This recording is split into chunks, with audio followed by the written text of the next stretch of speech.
Sandi Butar-Butar mendatangi kediaman Deoli Payumbara di Bella Casa Residence, Sukma Jaya, Kota Depok, Jawa Barat pada Minggu 18 Agustus 2024 malam hari. Kedatangan Sandi untuk meminta bantuan hukum kepada mantan pengacara Richard Eliezer atau Baradae atas kasus dugaan korupsi atasannya. Pada kesempatan tersebut, Sandi juga menyerahkan langsung surat kuasa kepada Deolipa yang ditandatangani mereka berdua. Untuk informasi lebih lengkapnya, kita telah terhubung bersama rekan Rifki Ibnu Masih, wartawan Tribun News Depok. Rekan Rifki, silakan laporan lebih lengkapnya dari Anda.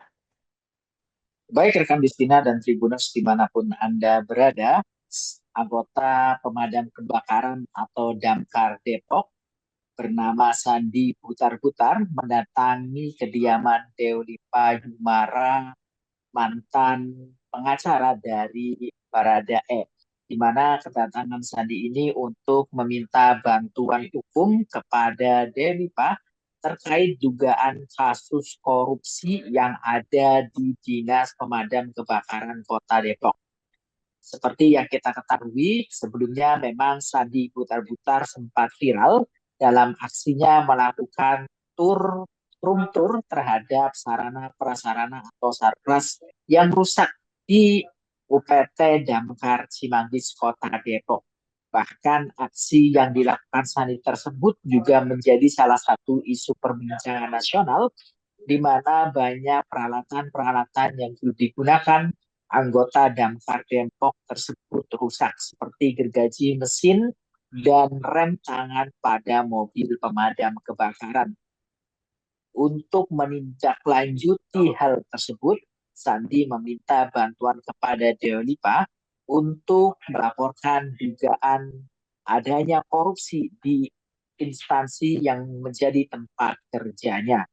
Dalam laporan tersebut, Sandi memberikan contoh terkait dugaan adanya korupsi dalam bidang pengadaan barang, yakni HT, di mana Sandi merasa kebingungan atau merasa heran jika adanya pengadaan yang dilakukan oleh Dinas Kebakaran mencapai ratusan unit, namun hanya ada 2 HT di setiap UPT, contohnya di UPT Cimanggis, untuk berkomunikasi antar anggota Damkar.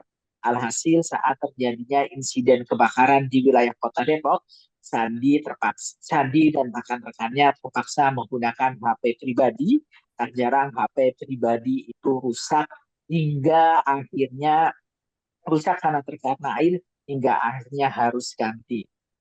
Selain itu, pada pelaporan tersebut juga Sandi menjelaskan terkait intensif atau gaji yang diterima oleh anggota honorer Damkar di wilayah Kota Depok, di mana menurut Sandi gaji yang diterima anggota Damkar yakni 3,2 juta dipandang masih terlalu kecil untuk pekerjaan yang tentunya sangat berbahaya tersebut. Menurut Sandi, tunjangan ataupun gaji yang sangat kecil tersebut mengakibatkan banyak rekan-rekannya yang terjerat pinjaman online atau pinjol.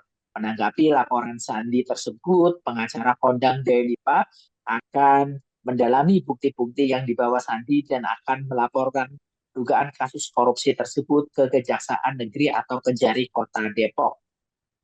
Menurut Deolipa, pemerintah Kota Depok dipandang kurang peduli terhadap para pekerja honorer yang ada di Dinas Pemadam Kebakaran Kota Depok.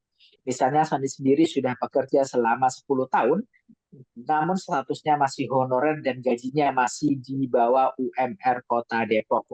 Perlu diketahui UMR Kota Depok sendiri menyentuh angka sekitar 4,8 juta rupiah, namun gaji anggota Damkar hanya 3,2 juta rupiah dengan beban kerja yang tinggi dan tentunya sangat berbahaya tersebut. Deolipa sangat menyayangkan para pekerja honorer yang jumlahnya sekitar 200 tersebut digaji di bawah UMR.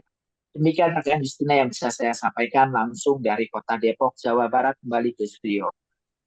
Terima kasih rekan Rifki Ibnu Masih, wartawan Tribun News Depok. Kami nantikan informasi terupdate selanjutnya dari Anda. Pemirsa, kami tampilkan wawancara wartawan kami bersama Sandi Butar-Butar, pegawai Dinas Damkar Depok, dan Deolipa Yumara, pengacara.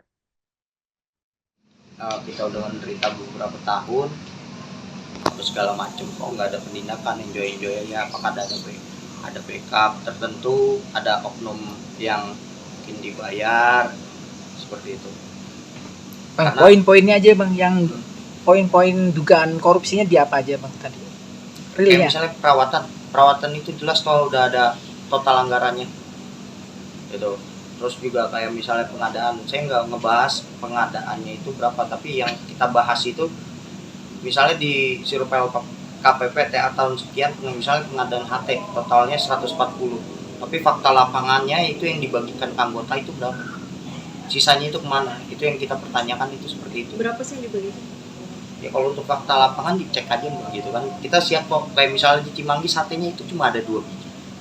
Ada berapa divisi di wilayah Kota Depok ini? Ada 8 tempat tuh. Kalau ya paling banyak itu kayak misalnya di Mako. Kalau di Mako saya kurang tahu ya. Malah kadang kita mikir gini, pejabat nggak ngapa-ngapain gitu, kok dia bawa HT? Kan yang perlu kan kita anggota lapangan. Bahkan ya saya jujur juga, handphone kan kita sering gantinya ya karena ngutang ya. Karena kita di TKP pun handphone sering jatuh Mbak, dan sering basah gitu. Ceritanya Sandi banyak ada dugaan-dugaan kecurangan, korupsi ya. Ya tentunya kita laporkan ke Kejaksaan Negeri Kota Depok. Karena di sana kan ada bagian penanganan korupsinya juga. Gitu. Kalau KPK ini susah mereka menangani karena ada plafon angka kan. Sementara anggaran di Kota Depok ini berapa Sandi anggaran untuk daftar totalnya? Ada 2 miliar. 34 miliar untuk keseluruhan, tapi kalau untuk masalah perawatan itu hampir 1 M. Jadi Ya kalau untuk di global, kalau untuk di global itu bisa lebih dari 1 miliar sampai berapa miliar kan? iya berarti kan ada anggaran ya. Iya. Tapi anggaran ini mungkin nggak dipakai oleh mereka ya. Iya. Nah, jadi kita akan melaporkan ke Kejaksaan Negeri Kota Depok, gitu, biar ditelaah. Karena begini. Download Tribun X sekarang, menghadirkan lokal menjadi Indonesia.